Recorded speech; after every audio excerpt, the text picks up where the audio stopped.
අමන්ත චක්කවාලේසු අත්‍රා ගච්ඡන්තු දේවතා සද්ධම්මං මුනි රාජස්ස සුනන්තු සග්ග මොක්ඛදං ධම්මස්සවන කාලෝ අයං භදන්තා ධම්මස්සවන කාලෝ අයං භදන්තා ධම්මස්සවන කාලෝ අයං භදන්තා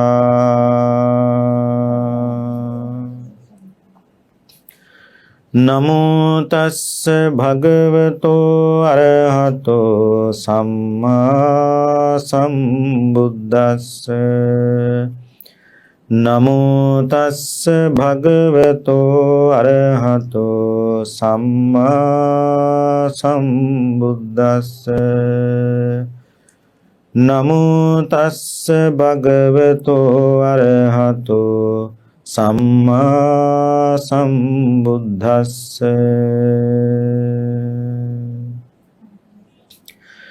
සෝහි බ්‍රාහ්මන භගවා අනුප්පන්නස්ස මග්ගස්ස උපාදේතා අසංජාතස්ස මග්ගස්ස සංජානේතා අනක්ඛාතස්ස මග්ගස්ස අක්ඛාතා මග්ගඤ්ඤෝ මග්ගවිදෝ මග්ගකෝවිදෝ මග්ගානුඝාච පනේතරහි ශාවකා විහරಂತಿ පච්චා සමන්නාගතා නකෝ මයං බ්‍රාහ්මන අප්පටි සරණා සප්පටි සරණාමයං බ්‍රාහ්මන ධම්ම සරණාති.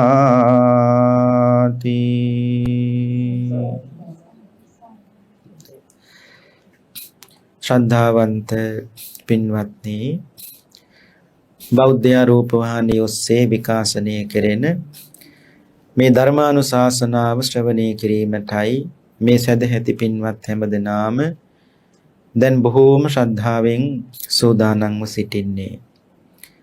අද අපේ ධර්ම දේශනාවෙහි මාතෘකාව හැටියට තබා ගත්තේ මජ්ක්‍ධිම නිකායේ 3 වෙනි කොටසේ සඳහන් වෙන ගෝපක මොග්ගල්ලාන සූත්‍ර දේශනාව. ගෝපක මොග්ගල්ලාන සූත්‍ර දේශනාව අපේ ආනන්ද හාමුදුරුවෝ ඒ වගේම ගෝපක මොග්ගල්ලාන කියන බ්‍රාහ්මණයත් අතර ඇති වුණු ලස්සන ධර්ම සාකච්ඡාවක ප්‍රතිඵලයක් හැටියටයි මේ දේශනාව පින්නතුනි සඳහන් වෙන්නේ. මේ ගෝපක මොග්ගල්ලාන සූත්‍රය ආරම්භ වෙන්නේ මේ විදියට. අපේ බුදුරජාණන් වහන්සේ පරිනිර්වාණයටපත් වෙලා නැත්නම් පිරිනිවන් පාලා නොබෝ කලකින් වැඩි කලක් යන්නට මත්තෙන් අපේ ආනන්ද හාමුදුරුවෝ දවසක් පින්නතු රජගහ නුවර කලන්දක නිවාපේ වේළුවනාරාමේ ආනන්ද හාමුදුරුවෝ වැඩ වාසය කළා. ඒ වැඩ වාසය කරන කාලේ වේදේහ පුත්‍ර එතන් මගධ දේශාධිපති අජාසත්ත මහ රජුරෝ ඡණ්ඩ පජ්ජෝතක රජුරුවන් ගැන සැක උපදවමින් කාලය ගත කරන අතරතුර පින්නතුනි අජාසත්ත රජුරෝ රජගහ නුවර සම්පූර්ණයෙන් ප්‍රතිසංස්කරණ කටයුතු සිද්ධ කළා. ඒ ප්‍රතිසංස්කරණ කටයුතු සිද්ධ කරමින් අතරතුර අපේ ආනන්ද හාමුදුරුවෝ රජගහ නුවරට පිණ්ඩපාතේ වැඩම කළා. පිණ්ඩපාතේ වඩින භික්ෂුවකට ආනන්ද හාමුදුරුවෝ අවවාද කීපයක් බුදුරජාණන් වහන්සේ අවවාද කීපයක් දුන්නා. ඒ තමයි පින්නතොලි පිණ්ඩපාතේ වැඩියට කමක් නැහැ. මිනිස්සු ගෙදර දොර වහගත්තොත් ඒ ගෙදරට ආයි පින්ඩපාතේ යන්න එපා. ඒ ගෙදර දොර වහගන්නේ දෙන්න අකමැති නිසා. ඒ වගේම මිනිස්සු හොඳ දේවල් තියාගෙන නරක වෙච්ච පුස්කාපුවා පාවිච්චි කරන්න බැරිව පාත්‍රයට බෙදුවොත් ඒ ගෙදරට ආයි පින්ඩපාතේ වඩින්නත් එපා. දුමක් නැග්ගොත් ඒ ගෙදර තව ටික වෙලාවක් ඉන්න හේතුව තමයි මිනිස්සු තාම උයනවා. හැඳි සද්දයක් ඇහුනොත් තව ටික වෙලාවක් ඉන්න මිනිස්සු පින්ඩපාතේට සූදානම් වෙනවා. ඒ වගේම භික්ෂුවක් දැක්ක ගමන් මිනිස්සු ගේ ඇතුළට දුවනම නම් තව ටික වෙලාවක් ඉන්න ඇයි ගේ ඇතුළට ගියේ යමක් අරගෙන එන්නයි. පින්ඩපාතෙන් විතරක් යැපෙන භික්ෂුවකට මේ ලෝකේ කිසි මිනිසෙකුට දොස් කියන්න බෑ පින්නතුනි. ඇයි ඒ භික්ෂුව කවදාවත් ගයක් ළඟට ගිහිල්ලා ඉල්ලන්නේ නැහැ. ලැබුණොත් ලැබුණු දේ ගත්තා නැත්තම් වැඩම කළා. නොලැබුණා කියලා ඒ භික්ෂුව කවදාවත් දොස් කියන්නෙත් නැහැ. දොස් කියන්නෙත් නැහැ. ඒ නිසා මෙන්න මේ ලස්සන අවවාද ටික පිළිගත්තු ආනන්ද හාමුදුරුවෝ බුදුරජාන් වහන්සේ පරිනිර්වාණයටපත් වෙලා නොබෝ කලකින් අජාසත් රජුරෝ රජගහනුවර ප්‍රතිසංස්කරණ කටයුතු කරන අතරතුර තමයි උන්වහන්සේ රජගහනුවරට පිණ්ඩපාතේ වැඩම කළේ. පිණ්ඩපාතේ වැඩම කරලා උන්වහන්සේ කල්පනා කළා පිණ්ඩපාතේ යන්න පිටත් වුණාත් තව කල් තියෙනවා. ඒ කියන්නේ වෙලාව තියෙනවා. වෙලා වැඩිකම නිසා පිණ්ඩපාතේ වඩින්න ආනන්ද හාමුදුරුවෝ මොකද කළේ? ගෝපක මොග්ගල්ලාන කියන බ්‍රාහ්මණයාගේ කර්මාන්ත ශාලාවට උන්වහන්සේ වැඩම කළා. කර්මාන්ත ශාලාවට වැඩම කළා. ඒ වැඩම කළාට පස්සේ ගෝපක මොග්ගල්ලාන බමුණ හරියට සතුටු වුණා. ඒ පින්නතුනේ අපේ ආනන්ද හාමුදුරුවෝ බොහෝ කාලයකින් මම දැක්කේ. බුදුහාමුදුරුවොත් මේ වෙනකොට පින්නතුනි පරිනිර්වාණයටපත් වෙලා. බුදුහාර බේරකොට පරිනිර්වාණයටපත් වෙලා. දේශනාවේ සඳහන් වෙනවා බුදුහාමුදුරුවෝ පිරිනිවන් පාලා මාස 3ක් යනතෙක් ආනන්ද හාමුදුරුවෝ භාග්‍යතුන් වහන්සේ වැඩ හිටියා වැඩ ඉන්නවා කියන ජීවමාන සංඥාවෙන් බුදුහාමුදුරුවන්ට උපස්ථාන කටයුතු කළා කියනවා. දැන් බුදුහාමුදුරුවෝ පිරිනිවන් පාලා. නමුත් ආනන්ද හාමුදුරුවෝ තමන් වහන්සේගේ සිතේ දුක යන්න බුදුහාමුදුරුවෝ වැඩ ඉන්නවා කියලා හිතාගෙන උන්වහන්සේට උණුපැන් හදලා දුන්නා. උණුපැන් හදලා දුන්නා. කුටිය සුද්ධ කළා. ගන්ධ කුටිය සුද්ධ කළා. ඇයි පින්නතුනේ මගේ භාගතුන් වහන්සේ තාමත් වැඩ ඉන්නවා කියලා 3 මාසයක් යනකම් ඒ උපස්ථානාදී ඒ විදිහටම උන්වහන්සේ සිද්ධ කළා. ආනන්ද හාමුදුරුවෝ බුදුරජාන් වහන්සේ පිරිනිවන් පාලා කුසිනානානුවරදී තනියෙන් වඩිනකොට සමහර මිනිස්සු වෙව කොහොමද බුදුහාමුදුරුවෝ කියලා. එතකොට පින්නතුනේ ආනන්ද හාන්ට කොච්චරනම් දුක හිතෙන්නේ නැද්ද? උන්වහන්සේ කුසිනානානුවර තනි කරලා නැත්තම් පරිනිර්වාණයටපත් වෙලා තනියෙන් වඩිනකොට උන්වහන්සේට තනියෙන් ජේතවනාරාමයට වඩිනකොට ආනන්ද හාන්ටේ කුටිය දකිනකොට බුදුහාමුදුරන්ගේ මොනතරම්නම් පින්නතුනේ දුකක් හිතෙන්නේ නැද්ද? නිකන් හිතන්නකෝ අපේ අම්ම කෙනෙක් තාත්තා කෙනෙක් මරුණට පස්සේ සොසාන භූමියට ගිහිල්ලා මිහිදම් කළා හෝ ආදාහනය කළා හෝ ආපහු ගෙදරට එනකොට අම්මෙක් තාත්තෙක් නැති ගෙදර මොනතරම්නම් පින්නතුනේ දාට පාළුවක් තියනවද?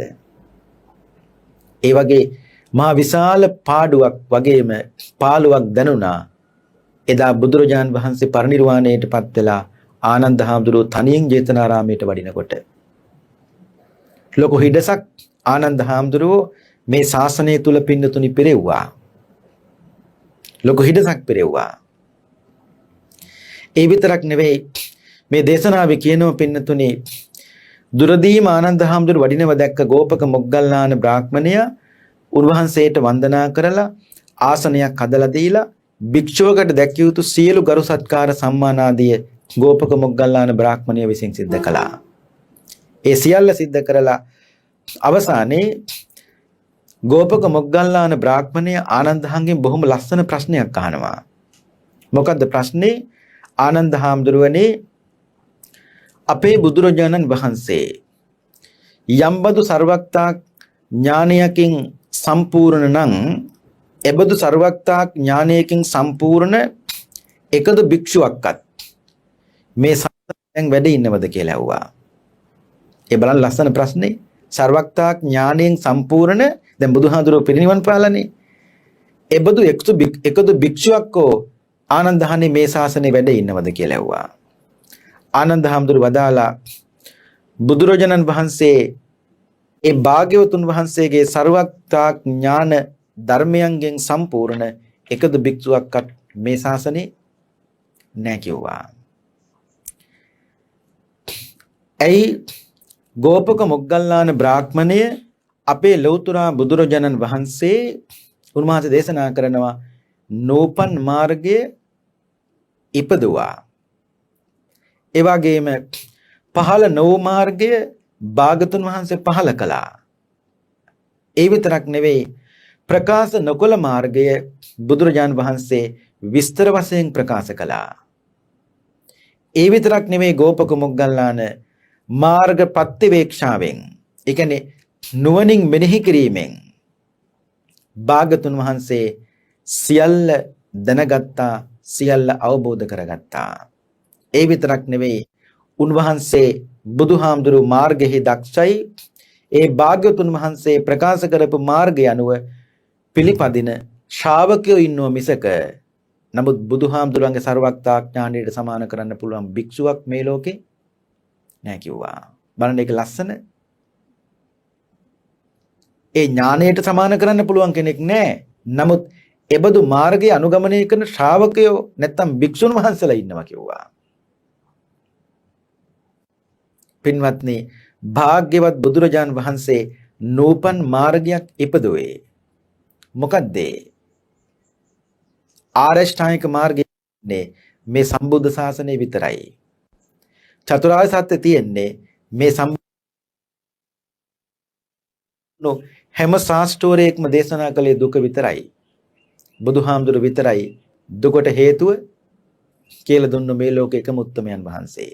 ඒ මදිවට බුදුහාමුදුරුවෝ දුක නැති කරන්නත් කියලා දුන්නා. ඒත් මදිවට බුදුහාමුදුරුවෝ දුකෙන් මිදෙන්නත් කියලා දුන්නා. ඒත් මදිවට බුදුහාමුදුරුවෝ මිදෙන මාර්ගයක් කියලා දුන්නා. ඒ නිසා තේරුම් ගන්න අරියටගේ මග එහෙම නැත්තම් චතුරාර්ය සත්‍ය තියෙන්නේ මේ සම්බුද්ධ ශාසනයර වෙන අන්‍යාගමික ශාසනවල නැහැ පින්නතුනේ. ඊට පස්සේ ආනන්ද හාමුදුරුවෝ කියනවා ගෝපක මොග්ගල්ලාන බ්‍රාහ්මණයා අතර පැවති මේ කතාව අතරතුර පින්නතුනේ මෙතෙන්ට එනවා මගධ මහාමාත්‍ය වස්සකාර කියන ඇමතිතුමා. වස්සකාර කියලා කියන්නේ අජාසත් රජුගේ ඇමති කෙනෙක්. පින්නතුන්ට මතකනේ බුදුරජාණන් වහන්සේ පිරිනිවන් පාන්න ජේතවනාරාමෙන් පිට වෙච්ච වෙලාවේ ඉස්සෙල්ලා වැඩම කළේ ගිජ්ජකූට පර්වතයට. ඒ ගිජ්ජකූට පර්වතයේ වැඩ ඉන්නකොට තමයි අජාසත් රජුන්ට අදහසක් ඇති වුණේ වජ්ජීන් එක්ක යුද්ධ කරන්න ඕනේ කියලා. අජාසත් රජු මේක කිව්ව වස්සකාර කියන ඇමතියට. කතා කළා කියනවා වස්සකාර මට මේ නිකන් ඉන්නකොට කල්පනාවක් ඇති වුණා. මොකද්ද? මට හිතුණා ඒක වජ්ජීන් එක්ක යුද්ධ කරන්න ඕනේ කියලා. හැබැයි දිනයිද පරදීද කියලා කියන්න බෑ. ඒක හරියටම කියන්න පුළුවන් මේ ලෝකේ එකම කෙනා තමයි බුදුහාමුදුරුවෝ. ඒ නිසා වස්සකාර මේ දිනවල බුදුහාමුදුරුවෝ වැඩ ඉන්නේ ගිජ්ජකූට පර්වතේ. ගිහිල්ලා බුදුහාමුදුරුවන්ගෙන් අහන් එන්න වජ්ජීන් එක්ක යුද්ධ කළොත් දිනයිද පරදීද කියලා. වස්සකාර ගියේ. අන්න ඒ වස්සකාර තමයි මේ දැන් පින්නතුනි මෙතෙන්ට ආවේ. ගෝපක මොග්ගල්ලාන බ්‍රාහ්මණයත් එක්ක ආනන්දරු කතා කරනකොට මෙතෙන්ට ආවා වස්සකාර කියන ඇමතිතුමා. ඇවිල්ලා ඒ කර්මාන්ත ශාලාවට ඇවිල්ලා ආනන්ද හාමුදුරුවන්ට මෙහෙම කියනවා. අහනවා මේ වස්සකාර අහනවා ආනන්ද හාමුදුරන්ගෙන් ආනන්ද හාමුදුරුවනේ මම එන්න කලින් ඔබ වහන්සේත් ගෝපක මොග්ගල්ලාන බ්‍රාහ්මණයත් අතර ඇති වුණු කතාව මොකද්ද? කෙබඳු කතාවක් ආනන්ද හාමුදුරුවනේ අඩාල වුණාද කියලා ඇහුවා.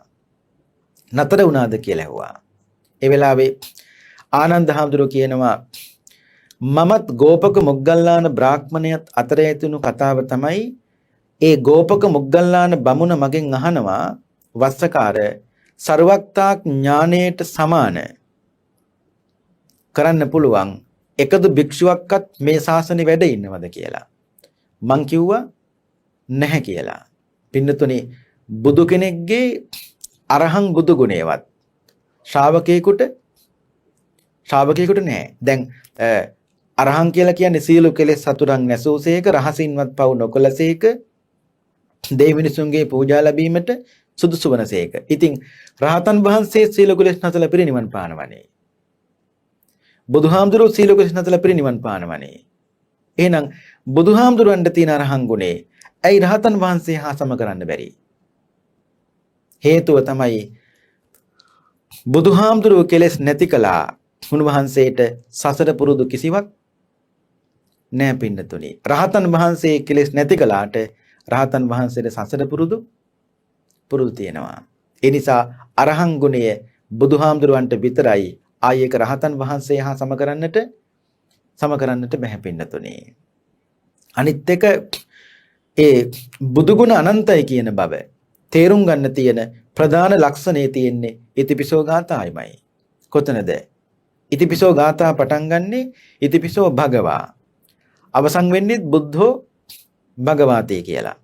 පටන් ගන්නෙත් භගවා කියලා අවසන් වෙන්නෙත් භගවා කියලා. මුල ඉඳලා අගට ගියත් භගවා කියන වචනේ හම්බ වෙනවා. අග ඉඳලා මුලට ගියත් භගවා කියන වචනේ හම්බ වෙනවා. එතකොට මේ වචන දෙකෙන් එළියට කවදාවත් පනින්න බෑ. මේක එකම චක්‍රයක් හැටියට දිගින් දිගට පවතිනවා මිසක මෙහි අනන්ත භාවයක් කෙලවරක් දකින්න පුළුවන් කමක් නැත්තේ. ආන්න එතන තමයි තියෙන්නේ බුදුගුණ අනන්තයි කියන බව. කොතනද? ඉතිපිසෝ ගාථායම තමයි. එයා තේරුම් ගන්න මේ එකදු ගුණයක්වත් රහතන් වහන්සේ හා සම කරන්නට බෑ. වස්සකාර නැත්නම් මේ ගෝපක මොග්ගල්ල අහන්නේ ආනන්ද අහන්නේ දැන් බුදුහාමුදුරුවෝ පිරිනිවන් පාලානේ. උන්වහන්සේගේ ਸਰවක්තා ඥාණයට සමාන කරන්න පුළුවන් භික්ෂුවක් මේ ලෝකේ ශාසනයේ ඉන්නවද කියලා ඇහුවා. අන්දරකෝ නැහැ කියලා. ඉතින් මේ වෙලාවේ පින්නතුනි මේ වස්සකාර එමෙතුමා ආනන්දහන්ගෙන් අහනවා ආනන්ද හාමුදුරුවනේ ඔබ වහන්සේ කියනවා නම් බුදුහාමුදුරුවෝ නූපන් මාර්ගයේ උපදවනවා උපන් මාර්ගයේ හෙලිපෙහෙලි කරනවා මේ ආදී වශයෙන් කරුණු පැහැදිලි කරනවා නම් ආනන්ද හාමුදුරුවනේ බුදුරජාණන් වහන්සේගෙන් පස්සේ බුදුහාමුදුරුවෝ පනවල තියෙනවද මහණනි නුඹලාට මෙන්න මෙබඳු භික්ෂුවක් පිළිසරණ පිණිස පවතිනවා කියලා. ආනන්දන කිව්වා එබඳු එකද භික්ෂුවක්වත් බුදුහාමුදුරුවෝ මෙන්න මේ භික්ෂුවයි මගෙන් පස්සේ නුඹලාට පිළිසරණක් වෙන්නේ කියලා. එහෙන් බුදුහාමුදුරුවෝ පනවල නැහැ. හැබැයි පින්නතුනි සරියුත් හාමුදුරුවෝ පිරිනිවන් පෑවට පස්සේ මේ ශාසනයේ ලොකු හිස් බවක් දැනුණා. බුදුහාමුදුරුවෝ එදා සරියුත් හාමුදුරුවෝ පින්මන පාප වෙලාවේ කියපු කතාව තමයි මහණෙනි මේ ශාසනයේ දැවැන්ත වෘක්ෂයක් නම් ඒ කියන්නේ ගහක් නම් අද ඒ දැවැන්ත වෘක්ෂයේ දකුණු ශාඛාව අද සම්පූර්ණයෙන් ඇදගෙන වැටුණා කිව්වා. ඒ දකුණස්සව ස්වාමීන් වහන්සේනේ සරියුත් හාමුදුරුවෝ දකුණු අත්ත අද ඇදගෙන වැටුණා කිව්වා. ඒක එතකොට තේරෙනවද පින්නතුනි සරියුත් හාමුදුරුවෝ මේ ශාසනයේ මොනතරම් හිඩසක් පෙරෙව්වද කියලා. එතන හරි වටිනවා. ලෝකේ කෙනෙක් නැති වුණාට පස්සේ ලෝකයාට අඩුවක් තේරෙන්න ඕනේ. අඩුවක් දැනෙන්න ඕනේ. එතකොට තමයි මේ පුජ්‍යලයා මේ ලෝකේ ලස්සන පිරිසක් හදාගෙන ධර්ම මාර්ගය තුල ගමන් කරලා සත්පුරුෂ ඇසුරත් එක්ක විමුක්ති මාර්ගයට මඟ කියා දුන්නු උත්තමයේ කියලා මේ ලෝකේ පින්නතුනි පූජනීයත්වයටපත් වෙනවා. දැන් සමහරු නැති වුණාම භික්ෂුවක් වුණත් අපවත් වුණාම ලොකු අඩුවක් තේරෙනවා. නිකන් නෙවෙයි සංවර විනීත හික්මුණු. දැන් පින්නතුනි ඇතෙක් ඉන්නවා. ඒ ඇතා තරුණ කාලේ නොහික්මිලා අවිනීතව සංවරකමක් නැතුව ඇතෙක් මැරුණොත් මිනිස්සු දුක් වෙයිද? නෑ දුක් වෙන්නේ නෑ. නමුත් සංවර ඇතෙක් හික්මුණු ඇතෙක් යම් දවසක මැරුණොත් එදාට මිනිස්සු දුක් වෙනවා. මොන ඇතා මරුණත් කමක් නැහැ අපිට. මාලිගාව ඇතා නැතුණු දවසට දුකයි. ඇයි ඒ? මාලිගාවේ ඇතා සංවරයි. මාලිගාවේ ඇතා හික්මිලා. උපමාව තමයි මේ කියන්නේ. භික්ෂුවක් තරුණ කාලේ අවිනීතව නොහික්මුණු විදියට සංවර නැති විදියට යම් දවසක තරුණ කාලේ මේ ලෝකෙන් ඒ භික්ෂුව අපවත් වුණාද සමුගත්තාද දුක් වෙන්නේ නැහැ. ඇයි? ඒ භික්ෂුව අපවත් වුණා කියන එක හොඳයි කියන එක නෙමෙයි. එදින් තේරුම් ගන්න ඕනේ නොහික්මුණු අසංවර ශික්ෂාකාමීත්වයක් නැති ගිහියෙක් හෝ වේවා පින්නතුනි පැවිද්දෙක් හෝවා මරුණයි කියන එක හොඳයි කියනව නෙවෙයි. ලොකු හිඩසක් මේ ලෝකෙට පේන්නේ නැහැ. අර මාලිගාවේ යතා නැති වෙච්ච දවසට ලොකු දුකක් මිනිස්සුන්ට දැනෙනවා වගේ තමයි සංවර භික්ෂුවක් හික්මිච්ච භික්ෂුවක් තරුණ කාලේ අපවත් වුණත් මිනිස්සු කියන කතාව තමයි මොකද්ද? අනේ කොච්චර වැඩක් කරන්න තිබ්බ සාමින් වහන්සේ නමක්ද අපරාධය කාලේ අපවත් වුණා. ඇයි? මිනිස්සුන්ට යඩුව තේරෙනව පින්නතුනේ. ඒ නිසා වස්සකාර අහන්නේ ආනන්ද හාමුදුරුවනේ බුදුරජාණන් වහන්සේගෙන් පස්සේ ඔබ වහන්සේලාට බුදුහාමුදුරුවෝ කියලා තියෙනවද මෙන්න මේ භික්ෂුව පිළිසරණ වෙනවා කියලා? ආන්දර කිව්වා එහෙම කෙනෙක් බුදුහාමුදුරුවෝ කියලා නෑ භික්ෂුවක් පනවලා නෑ කිව්වා. ඊට පස්සේ අහනවා එතකොට ආනන්ද අහන්නේ ඔබ වහන්සේලා අතර ඉන්නවද වැඩිමහලු සාමීන් වහන්සේලා? ඒ වැඩිමහලු සාමීන් වහන්සේලාවත් සංඝ සම්මතයකින් එකඟත්වයටපත් වෙච්ච භික්ෂුවක් පනවලා තියෙනවද බුදුහාමුදුරන්ගෙන් පස්සේ ඔබ වහන්සේ තමයි මේ ශාසනේ පවත්වන්න ඕන කියලා? ආන්දර කිව්වා එබඳු භික්ෂුවක්වත් එකදු භික්ෂුවක්වත් මේ ශාසනේ නෑ කිව්වා. ඒකට සංඝ සම්මතයෙන් පත් කරගත්තු එහෙම කෙනෙකුත් නෑ කිව්වා. එතකොට බුදුහාමුදුරුවෝ පත් කරපු කෙනෙකුත් නෑ. බුදුහාමුදුරන්ගෙන් පස්සේ සංඝයාගේ සම්මුතියෙන් පත් කරපු කෙනෙකුත් නෑ මේ ශාසනය ආරක්ෂා කරන්න. මේක ලස්සන දහමක්. ඊට පස්සේ අහනවා ගෝපක මොග්ගල්ලාන බ්‍රාහ්මණයා පිළිසරණක් නැති වෙනකොට ආනන්ද හාමුදුරුවනේ සමගිය පිණිස කවරෙක්ද බුදු ආනන්ද හානේ වග කියන්නේ? ඔබ වහන්සේලාගේ සමගිය පිණිස කවුද වග කියන්නේ? එතකොට තමයි ආනන්ද හාමුදුරුවෝ කිව්වේ අපි ගෝපක මොග්ගල්ලාන පිළිසරණක් නැති අය නෙවෙයි. අපිට පිළිසරණක් තියෙනවා. ඒ කාගේ පිළිසරණද? ධර්මයේ පිළිසරණ තියෙනවා කිව්වා. බණ කොච්චර ලස්සනද කියලා. ඒ කියන්නේ බුදුහාමුදුරුවෝ යම්කිසි භික්ෂුවකට පැවරුවනම් මගෙන් පස්සේ මේ ශාසනය අයිතිකරු නුඹයි කියලා නේ මොනතරම් ප්‍රශ්නයක් ඇති වේද? නමුත් බුදුහාමුදුරුවෝ වදාලේ මම නැති වුණත් මහණෙනි නුඹලාට ධර්මයේ තමයි කිව්ව සාට්ටුන් වහන්සේ බවටපත් වෙන්නේ, පිළිසරණ බවටපත් වෙන්නේ. පින්වත්නි දවසක් සරියුත් හාමුදුරුවෝ බුදුහාමුදුරන්ගෙන් අහනවා බුදුහාමුදුරුවනේ කවර බුදුරුන්ගේ ශාසනද පිරිනිවන් පෑමෙන් පස්සේ බොහෝ කල පවතින්නේ? කවර බුදුරුන්ගේ ශාසනද පිරිනිවන් පෑමෙන් පස්සේ බොහෝ කල පවතින්නේ නැත්තේ? බුදුහාමුදුරුවෝ වදාලා සාරිපුත්ත විපස්සේ සිකී වෙස්සබු කියන බුදුරජාන් වහන්සේලා තුන්නම පිරිනිවන් පෑවට පස්සේ ශාසන බොහෝ කල පැවතුනේ නෑ.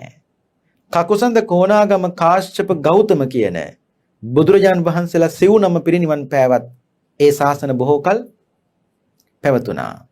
සරියුත් හාමුදුරුවෝ අහනවා භාග්‍යතුන් වහන්සේ මේකට හේතුව මොකද්ද? බුදුහාමුදුරුවෝ වදාලා සාරිපුත්ත විපස්සේ සිකේ වෙස්සබු කියන බුදුරජාණන් වහන්සේලා භික්ෂුන් වහන්සේලාට කිසිදු ශික්ෂාපදයක් පැනෙව්වේ නෑ. එහෙනම් මොකෙන්ද ශාසනය පාලනය කළේ? සබ්බ පාපස්ස අකරණං කිය ගාථා තුනක් තියෙනවා පින්නතුනේ. ඒකට කියන්නේ ඕවාද ප්‍රාතිමෝක්ෂය කියලා. ඒ ගාථා තුනෙන් විතරක් මුළු සමස්ත ශාසනයම පාලනය කළා. බුදු කෙනෙක්ගේ ස්වභාවය තමයි පින්නතුනේ වරදක් කරන්නේ නැතුව කවදාවත් ශික්ෂාපදයක් පනවන්නේ නෑ. වරදක් කළොත් තමයි ශික්ෂාපදයක් පනවන්නේ. ඒ නිසා විපස්සිකේ වෙස්සබෝ කියන බුදුහාමුදුරන්ගේ කාලේ ඒ බුදුර තුන්නමගේ කාලේ භික්ෂූන් වැරදි කළේ නැති නිසා ශික්ෂාපද පනවන්න තරම් හේතුවක් උනේ නෑ. ඒ වුණාට ඒ බුදුහාමුදුරුවෝ තුන්නම පිරිනිවන් පෑවට පස්සේ භික්ෂුන් වහන්සේලා මොකද කළේ? ඉස්සරහට ගෙනියන නීතියක් නැත්තම් ශික්ෂාපද නැති නිසා ශාසන ඉක්මනට අතුරුදහන් වුණා. නමුත් අපේ බුදුහාමුදුරුවෝ ශික්ෂාපද පැනෙව්වා. ඒ ශික්ෂාපද පනෝපු නිසා තමයි තාමත් ශාසනේ තියෙන්නේ. කොච්චර ලස්සනයිද? ඒ විතරක් නෙමෙයි පින්නතුන්ට මතකනේ බුදුහාමුදුරුවෝ පිරිනිවන් පාපු වෙලාවේ සුබද්ද කියන භික්ෂුව කිව්වා දැන් බුදුහාමුදුරුවෝ නෑ අපිට ඕන හැටියට වැඩ කරමු කිව්වා. මේක ඇහුණ කාටද? මහා කාශ්‍යප මහරහතන් වහන්සේට. උන්වහන්සේ කල්පනා කළා දැන් හොඳම වෙලාව තමයි සංගායනාවක් කරන්න.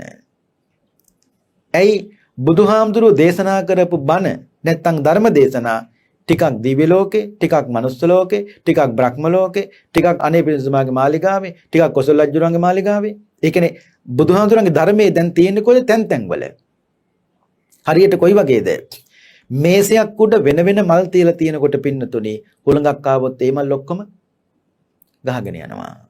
බුදුහාරගේ ධර්මයේත් එතකොට තිබුණේ අන්න ඒ වගේ. මේම කතා කියන්නේ ඒ නිසානේ. බුදුහාමුදුරුවෝ නෑ දැන් අපිට ඕන හැටියට වැඩ කරමු කිව්වා. ඒ කතාව කියනකොට පින්නතුනි බුදුහාමුදුරුවෝ ආදාහනය කරලා අලු ටිකේ රස්නේවත් ගියේ නෑ. ඒ කතාව කියනකොට සරියුත් මේ මහා කාශ්‍යප මහරහතන් වහන්සේ කල්පනා කළා හොඳම දේ තමයි තැන් වල තියෙන මේ ධර්මය දැන් එක තැනකට එකතු කරන්න ඕනේ. පින්නතුනි වෙන වෙනම ආසනයක මල් තිබ්බොත් නේ හුලඟක් ආවොත් ගහගෙන යන්නේ. නමුත් ඒ මල් මාලා ටික ඔක්කොම එකතු කරලා මල් ටික ඔක්කොම එකතු කරලා මල් මාලාවක් වගේ හදලා මේසයක් උඩ තිබ්බොත් හුලඟක් ආවට ලේසියෙන් ගහගෙන යන්නේ නැහැ. ඇයි දැන් ඔක්කොම එකට එකතු වෙලානේ. ඒ නිසා තමයි මහා කාශ්‍යප මහරහතන් වහන්සේ කල්පනා කළේ මේ තැන් වල තියෙන ධර්ම එක තැනකට එකතු කරගත්තොත් වෙන මොන මතේ ආවත් බුදුහාමුදුරන්ගේ බුද්ධ මතය කඩන්න බෑ පින්නතුනි. බලන්න කොච්චර ලස්සනද කියලා. ස්ත්‍රීන්ට මහානකම දෙන කොටත් බුදුහාමුදුරු වදාලේ ආනන්ද ස්ත්‍රීන්ට පැවිද්ද දෙන්න පුළුවන්. නමුත් සසුනේ ඉක්මනට පිරිහීමක් ඇති වෙන්න පුළුවන්. අනිත් එක තමයි අධර්මවාදීන් ඒකෙන් ලොකු ප්‍රයෝජනයක් අනාගතේ ගන්නවා. ආනන්ද අනාගතේ ස්ත්‍රී පක්ෂේ වැඩි වෙනවා. පුරුෂ පක්ෂේ අඩු වෙනවා. ඒ වැඩිපුර මහාන වෙන්නේ ස්ත්‍රී. එවිට සිද්ධ වෙන්නේ මොකද්ද පින්නතුනි? භික්ෂුණී ශාසනය බහුල වෙනවා, භික්ෂු ශාසනය අඩු වෙනවා. අධර්මවාදී බලවේගය. ඒ කියන්නේ ධර්මයේ විකෘති කරන පිරිසක් අනාගතයේ ලෝක ඉස්මතු වුණොත් එදාට ඒත්තු කරන්නේ මොකද්ද? භික්ෂුණීන්ගේ නැත්තම් ස්ත්‍රියගේ දුර්ලභත්වයේ දැක තවත් ධර්මයේ විකෘති කරන්න උත්සාහවන්ත වෙනවා. පින්නතුනි පිරිස වැඩි නම් නැත්තම් බහුතරයේ වැඩි නම් බලය වැඩි එතෙන්ට. ආයි මේ ස්ත්‍රී පුරුෂ ભેදයක් නැහැ. දැන් භික්ෂුණී ශාසනයේ බහුල නම් ශාසනයේ බහුලත්වයේ තියෙන්නේ එතෙන්ටයි. නමුත් වෙන්නේ මොකද්ද? අධර්මවාදීන් ඒකෙන් ප්‍රයෝජන ගන්නවා. ඒ ස්ත්‍රී කොතන දුර්ලයිනේ කතා කරන්නේ. එතකොට ඒත්තන්ට ධර්මයේ විකෘත කරන්න හරි ලේසි. දැන් අද වුණත් භික්ෂුණී ශාසනයේ බහුලව තිබුණා නම් අධර්මවාදීන් ඒක දෙකන ධර්මයේ විකෘති කරන පිරිස මීට වඩා වේගෙන් ඒ දේ සිද්ධ කරනවා. භික්ෂුන් නැගී සිටින නිසා අධර්මවාදීන්ට ඒ දේ කරන්න ලේසි වෙන්නේ නැහැ පින්නතුනි. බලන්නකෝ මහා කාශ්‍යප මහරහතන් වහන්සේගේ සංගායනාවත් එක්ක මොනතරම් ධර්මයේ එකතු වුණාද කියලා. තැන් වල තිබුණු ධර්මයේ උන්වහන්සේ මල් මාලාවක් ඔය ගොතලා මේසයක් උඩ තිබ්බා. හුලඟක් ආවට දැන් ලේසියෙන් ගහගෙන යන්නේ නැහැ.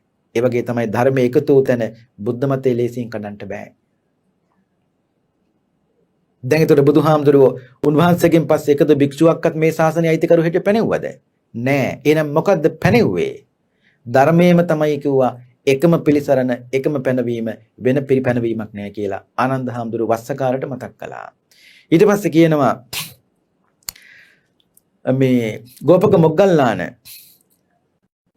බ්‍රාහ්මණය අහනවා ආනන්ද හාමුදුරුවනේ දැන් එතකොට ඔබ වහන්සේ කියන්නේ බුදුහාමුදුරන්ගෙන් පස්සේ එකද භික්ෂුවක්වත් පැනෙව්වේ නැහැ. සංඝ සම්මතයෙන් ඔබ වහන්සේලා පත් කරගත්තු මේ ශාසනයේ එකද භික්ෂුවකුත් නැහැ. එතකොට ධර්මයේ පිළිසරණ ඇත්තෝ වෙමු කියලා ඔබ වහන්සේ දේශනා කරනවා නම් කියනවා නම් ස්වාමීනි මේ කතාවේ අර්ථය මට චුට්ටක් පැහැදිලි කරන්න කිව්වා. ඔබ වහන්සේ කියන්නේ ධර්මයේ අපිට පිළිසරණ කියලා. මේ කතාවේ අර්ථය මට පැහැදිලි කරන්න කිව්වා. ඊට පස්සේ ආනන්ද හාමුදුරුවෝ කියනවා ගෝපක මොග්ගල්ලාන බ්‍රාහ්මණය අපේ බුදුරජාණන් වහන්සේ පනවඩල ශික්ෂාපද තියෙනවා.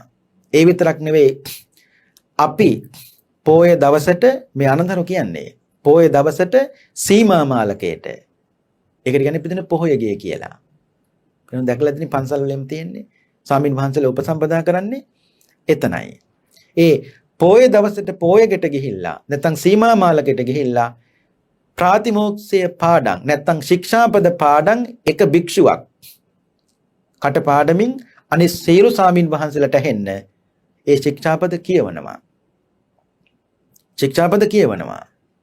යම්කිසි භික්ෂුවක් ආනන්දරු කියනවා යම්කිසි භික්ෂුවක් අතින් යම්කිසි වරදක් සිද්ධ වෙලා තියෙනවා නම් නැත්නම් ශික්ෂාපද කඩකිරීමක් කළා තියෙනවා නම් භික්ෂුන්ගේ අනුමැතිය පරිදි ඒ භික්ෂුව ආයති සංවරය තුළ පිළිහිටනවා. ඒ කියන්නේ නැවත ඒ වරද කරන්නේ කියන බවට සංඝයා ඉදිරියේදී පින්නතුනි ප්‍රතිඥාවක් දෙනවා. වැරදි සිද්ධ වෙනවනේ.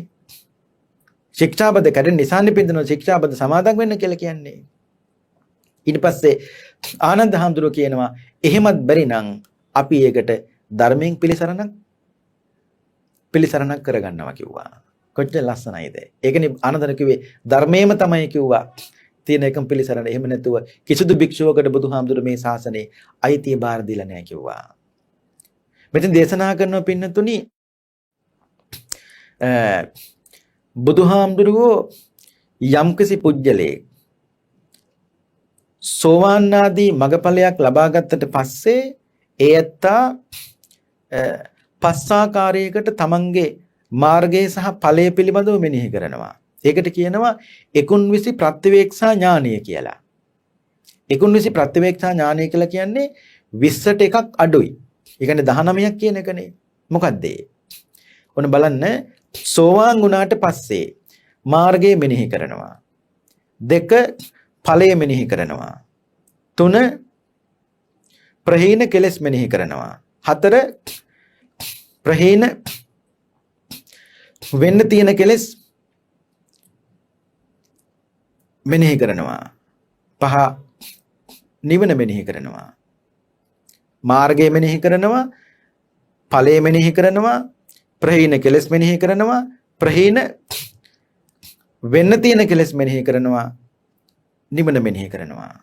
5යිනේ. ඊට පස්සේ සකෘදාගාමී කෙනා මාර්ගය මෙනෙහි කරනවා, ඵලය මෙනෙහි කරනවා, ප්‍රහීන කෙලෙස් මෙනෙහි කරනවා, ප්‍රහීන වෙන්න තියෙන කෙලෙස් මෙනෙහි කරනවා, නිවන මෙනෙහි කරනවා.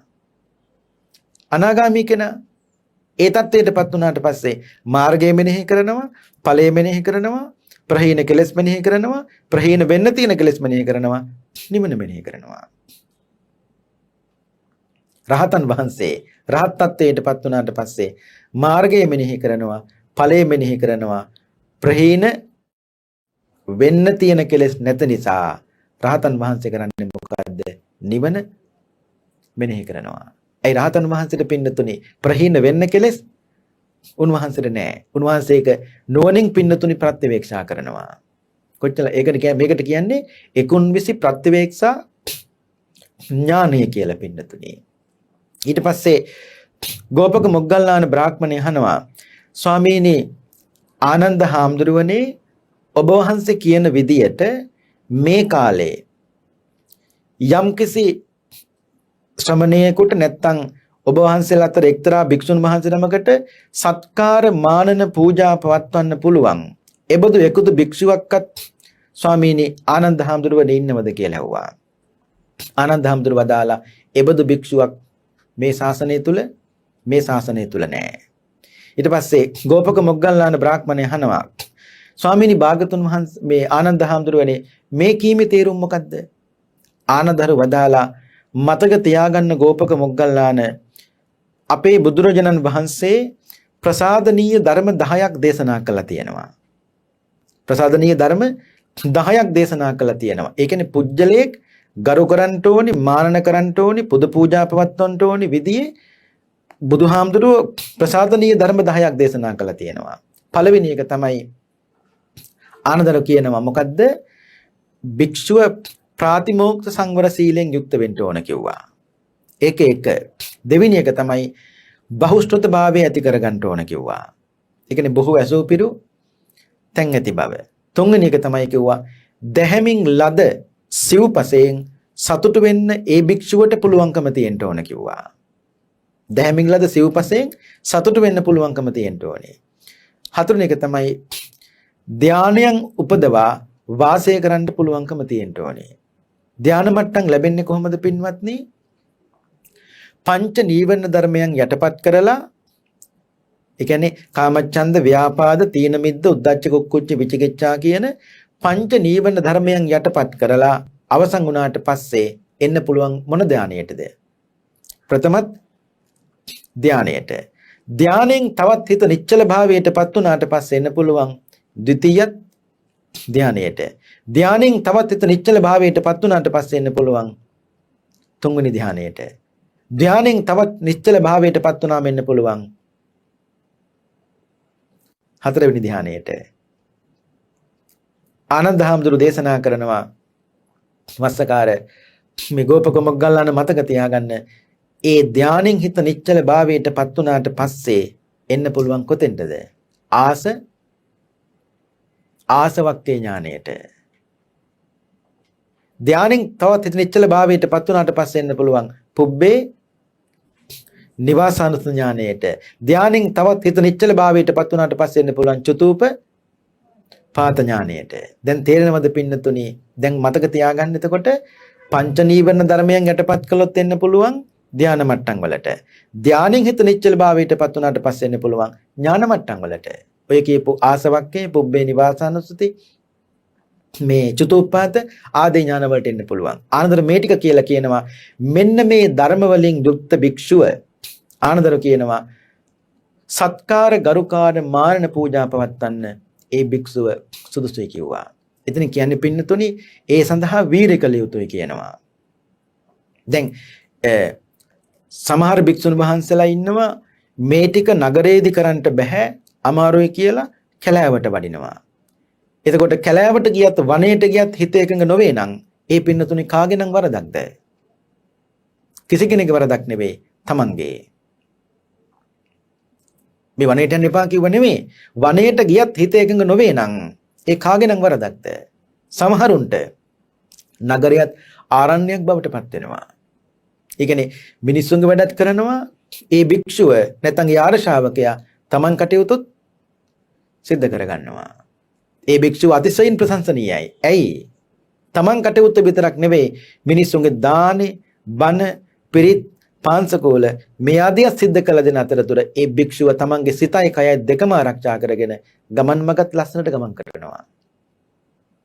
ඉතින් ආනන්ද හාමුදුරුවෝ කියනවා මේ ඒ වෙලාවේ ගෝපක මොග්ගල්ලාන බ්‍රාහ්මණයට මෙන්න මේ කරුණ වලින් යුක්ත භික්ෂුව ගරුකාර නැත්නම් සත්කාර මාන්න පූජා ලබන්න සුදුසු කෙනෙක් බවට පත් වෙනවා කිව්වා.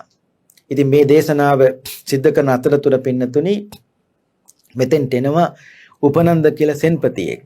ඒ සෙන්පතියා ආමන්ත්‍රණය කරලා ගෝපක මොග්ගල්ලාන බ්‍රාහ්මණය අහනවා මේ කරුණ ගැන සෙන්පතිතුමනි ඔබතුමා මොකද්ද හිතන්නේ කියලා ඇහුවා. ආයි ආනන්ද හාමුදුරුවෝ ඒ කරුණ විස්තර කරනකොට මේ වස්සකාර බ්‍රාහ්මණය අහන ආනන්ද හාමුදුරුවන්ගෙන් මේ දවස්වල ආනන්ද හානේ ඔබ වහන්සේ කොහෙද වැඩ ඉන්නේ කියලා ඇහුවා. ආනන්දහානේ කොහොම දැන් මේ කර්මාන්ත ශාලාවට ආපු ගමනනේ මේ වැඩි ගමනනේ පිණ්ඩපාතේ වැඩින්න වැඩම කළේ. නමුත් වෙලාව තිබුණ නිසා තමයි ගෝපක මොග්ගල්ලාන බ්‍රාහ්මණය කර්මාන්ත ශාලාවට ආනන්ද හාමුදුරුවෝ වැඩම කළේ. ඒ අතරතුර තමයි මේ ලස්සන ධර්ම සාකච්ඡාවත් පින්නතුනේ ඇති වුණේ. කොච්චර ලස්සනයිද? කර්මාන්ත ශාලාවත් බණමඩුවක් වුණානේ. කර්මාන්ත ශාලාවත් ධර්මශාලාවක් බවට පත් වුණානේ. ඒ කියන්නේ ධර්මයේම තමයි පින්නතුනේ කතා කරන්නේ. අර බුද්ධ කාලේ සතර සතිපට්ඨානය පිළිබඳව මනාව මෙනෙහි කළ බොහෝ දෙනෙක් පින්නතුනේ හිටියා. අද බුරුමේ ආදී රටවල් වල බොහෝ දෙනෙකුට සතර සතිපට්ඨානය මනාව පින්නතුනේ කටපාඩම්. ඒත් නිතර නිතර සතිපට්ඨානය හොඳට ජීවිතය තුළ පුරුදු කරන වගේම හොඳට මෙනෙහි කරනවා. ඒක හරි වටිනවා. ඇයි පින්නතුනේ ධර්මයේ තුලමනේ ජීවත් වෙන්නේ. ඒකනේ ආනන්දහර කිව්වේ බුදුහාමුදුරන්ගෙන් පස්සේ එකදු භික්ෂුවක්වත් මේ ශාසනයේ අයිතිකාරයෙක් හරියටපත් කළා නෑ. නමුත් තේනව නම් තියෙන ධර්මයේ රැකවරණයේ පිළිසරණ විතරයි කිව්වා. ඉතින් මේ දේශනාවෙන් පස්සේ පින්නතුනේ ගෝපක මොග්ගල්ලාන බ්‍රාහ්මණයත් වස්සකාර කියන මෙත්තමත් උපනන්ද කියන සෙන්පතියත් අතිශයින්ම දේශනාවට සතුටටපත් වුණා කියලයි මේ දේශනාව හමාර වෙන්නේ. ඒ සාදා අපි ඉගෙන ගත්තේ මජ්ක්‍ධිම නිකායේ 3 වෙනි කොටසේ සඳහන් වන ගෝපක මොග්ගල්ලාන සූත්‍ර දේශනාව. මේ දේශනාව ශ්‍රවණය කිරීමෙන් පහළ කරගත්තා වූ සියලුම කුසල් බෙලෙන් පින්වත් හැමදෙනාට මුතුම් අමා මහ නිවන් සුවත් සැලසේවායි සාදු කියලා ප්‍රාර්ථනා කරන්න. අද අපේ ධර්ම දේශනාවෙහි දායකත්වයේ බාරගෙන කටයුතු කළේ මතුගම හොරවල පදිංචි මියුරින් ජයසිංහ සහ සයිමන් විතාන මහත්මයා ඇතුළු දූදරු ඥාති හිත මිත්‍රාදී පිරිස විසින් බලාපොරොත්තු වන්නේ දෙපාර්ශවයේ මිය පල්ලව සපත් වුණු දෙමව්පියන් ඇතුළු සංසාරගත සී කටයුතු සියලු ඥාතීන්ට පින් අනුමෝදන් කිරීමත් එවාගේම රෝගීව සිටින රංජිත් ජයසිංහ සහ අමිතා නිලන්ති මහත්මනියට ඒ දෙපළට නිදුක් නිරෝගී සුව සම්පන්නිය ලැබේවා කායික මානසික සුවතාවය ලැබේවා ඉක්මන් සුවයම සැලසේවායි සාදු කියලා ප්‍රාර්ථනා කරන්න. ඒ වාගේ අපවත් මේ වදාළ දරණාගම කුසල ධම්මනායක ස්වාමීන්ද්‍රයන්න් වහන්සේ ඇතුළු සමස්ත මහ සංඝරවණටත් මේ පින් අනුමෝදන් වේවා. උන්වහන්සේලා පැතූ යම් බෝධියකින් නිවනින්ම නිවීසන සෙත්වායි සාදු කියලා ප්‍රාර්ථනා කරන්න. ධර්ම ශ්‍රවණය කළ පින්වත් හැමදෙනාටමත් චතුරාර්ය සත්‍ය ධර්මයේ ආબોධය තුලින් සුඛ සහගත ප්‍රතිපදාවෙන් නිර්වාණ අවබෝධයම සාක්ෂාත් වේවායි සාදු කියලා ප්‍රාර්ථනා කරන්න. ඒ ප්‍රාර්ථනාවත් ඇතිව අපි දෙවියන්ට පින් අනුමෝදන් කරමු. ආකාසට්ඨා ච බුම්මට්ඨා දේවා නාග මහිද්దికා පුඤ්ඤන්තං අනුමෝදිත්වා චිරං රක්칸තු ශාසනං. ආකාසට්ඨා ච බුම්මට්ඨා දේවා නාග මහිද්దికා පුඤ්ඤන්තං අනුමෝදිත්වා චිරං රක්칸තු දේශනං. ආකාසට්ඨා ච බුම්මට්ඨා දේවා නාග මහිද්దికා පුඤ්ඤන්තං අනුමෝදිත්වා